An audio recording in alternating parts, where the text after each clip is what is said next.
Kung nadidepress ka dahil sa pera, okay lang yan. Normal lang yan. Pero sana, huwag kang magpapakamatay dahil lang sa problema mo sa pera. Kung ikaw ay may problema sa pera at utang, huwag mong sasaktan ang iyong sarili dahil lang dyan sa iyong problema. Lalong-lalo na, please, huwag po kayong magpapakamatay dahil lang meron kayong utang at dahil hindi nyo mabayaran ang inyong mga utang. Alam ko po, marami sa inyo, sayid na dahil sa kakaisip sa problema sa pera. Alam ko po, marami sa inyo natetempt, natutokso, malapit na ng magpakamatay dahil sa problema sa pera. Pero bago po kayo gumawa ng masama, alalahanin nyo din po ang mga bagay na ito. Ang pera, kapatid, pwede mong kitain.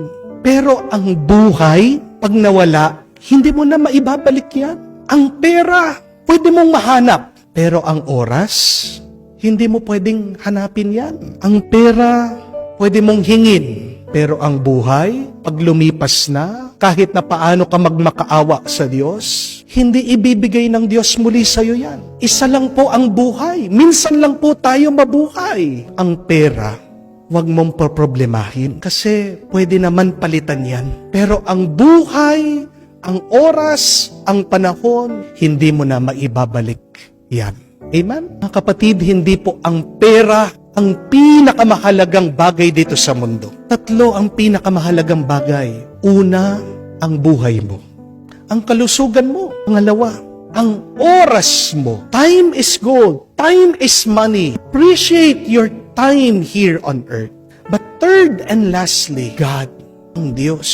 Siyang pinakakayamanan ng buhay na ito. Umiiral ka, nabubuhay ka, humihinga ka dahil sa Diyos. Hindi dahil sa sarili mo. Nagising ka kanina, nandyan ka, nakatayo ka, nagpapatuloy ka dahil sa Diyos. Kaya nga po nauunawaan yan ni Lazaro ang mahirap sa nabasa nating kwento. Sobrang hirap po ni Lazaro. Tingnan niyo po, wala siyang makain. Namumulot lang siya doon sa nahuhulog sa lamesa ng mayaman. Napakarami daw po niyang sugat. Dinidilaan pa ang mga sugat niya ng mga aso. Wala siyang matirahan. Wala siyang pamilya. Walang nag-aalaga sa kanya. At hindi rin po siya pinapansin ng mayaman. Dinadaan-daanan lang siya. Pero ang tanong, sumuko ba itong mahirap na si Lazaro? Di ba hindi? Nagreklamo ba siya?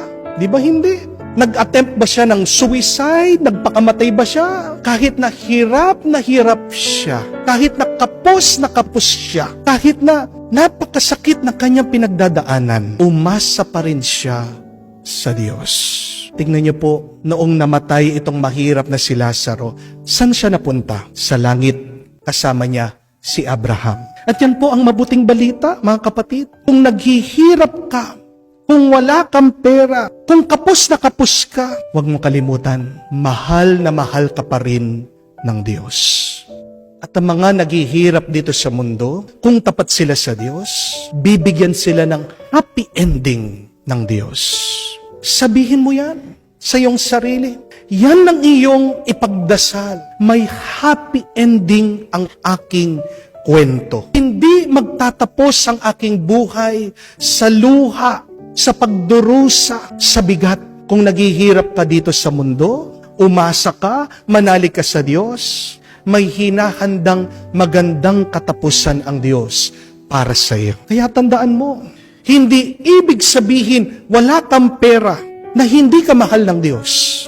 Hindi ibig sabihin na baon ka sa utang, na masama ka ng tao. Hindi ibig sabihin na pag wala kang pera, na hindi ka pinagpapala ng Diyos. Ano ang sinabi ni Jesus? Ano ang turo niya doon sa Beatitudes? Blessed are the poor, for theirs is the kingdom of God. Mapalad ang mga mahihirap, sa kanila ang kaharian ng Diyos. Aanuhin mo ang pera kung nasa iyo naman ang kaharian ng Diyos. Hindi po ba? Kung hindi ka naniniwala sa Diyos, na mahal ka niya, kung hindi ka umaasa sa Diyos, na pinagpapala ka niya, dun ka lang madidepress, dun ka lang malulungkot.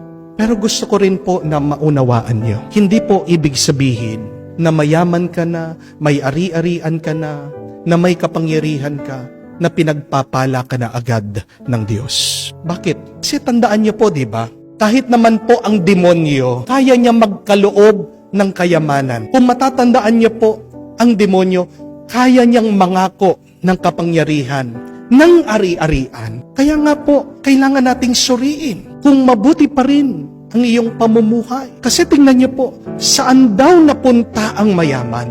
Doon sa impyerno. Bakit naparusahan ng mayaman? Dahil ba mayaman siya? Hindi. Inamin niya na meron siyang kasalanan. Kaya nga nakikiusap siya kay Abraham. Sinabi niya, Abraham, puntahan niyo po ang aking mga kapatid. 5 sila. Para makaiwas sila dito sa impyerno. Para makaiwas sila sa pagkakasala. May kakulangan itong mayaman. At ano ang kasalanan na kanyang ginawa? 2, hindi niya tinulungan itong mahirap. He had the sin of omission. Hindi niya pinansin ang kanyang pangangailangan. Meron siyang maitutulong, sobra-sobra ang kanyang kayamanan, nagdadamit daw siya ng magara, umaapaw yung pagkain sa kanyang lamesa, pero kahit na konting tulong, hindi man niya maiabot doon sa mahirap na si Lazaro. That is his first sin. He forgot to help the weak, the needy. Pero pangalawa, hindi siya umasa sa Diyos. Naniwala lang siya, nagtiwala lang siya doon po sa kanyang kayamanan. At ano po ang sinasabi ng unang pagbasa?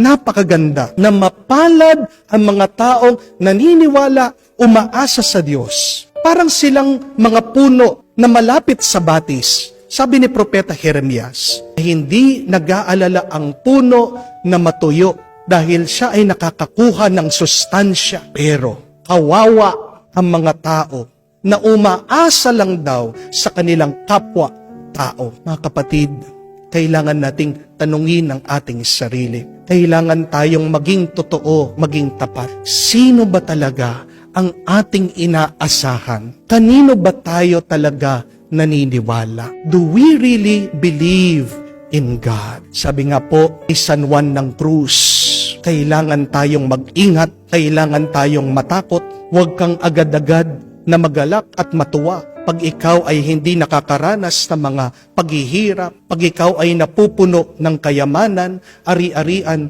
sa iyong buhay. Bakit? Dahil yan ay ginagamit daw ng demonyo para malayo ka sa presensya ng Diyos. Pag ikaw ay napupuno ng kayamanan, pag ikaw ay namumuhay na marangya, yan po ay ginagamit na tukso ng demonyo. Please understand this. When you are being lifted up by God, please remain humble. When God blesses you with success, please remain ever thankful to the Lord. Because God's blessing to our life is also His testing. Pag pinagpapala ka ng Diyos, sinusubukan ka din niya, gaano ba katapat itong taong ito sa akin? Mga kapatid, pag dahil sa mga pagpapala ng Diyos sa iyo, yan ang nagiging dahilan ng iyong paglayo sa Kanya. Tandaan niyo po, ang Diyos ang nagbigay, ang Diyos din kaya niyang bawiin yung binigay sa iyo. Mag-ingat po tayo, pero mag-ingat din kayo. Pag kayo ay dumadaan sa mga pagsubok, pag para bang ikaw ay binababa ng Diyos, pag walang tigil ang mga problema sa iyong buhay, mag-ingat ka na huwag ka sanang mawalan ng pag-asa. Remember that when you climb up in life, please beware of pride. And when you go down in your life, please beware of despair. Lahat ng ating natatanggap sa buhay natin ay pagsubok galing sa Diyos. Ikaw man ay makatanggap ng sobra-sobra, huwag kang tumigil na magpuri sa Diyos. Ikaw man ay kawalan, manatili kang manalig sa Diyos. Mga kapatid, kung naniniwala ka at umaasa sa Diyos, tandaan mo, may buhay ka. Kung naghihirap ka, kumapit ka pa rin sa Kanya. At kung pinagpapala ka, dagdagan mo pa ang iyong pasasalamat sa Kanya.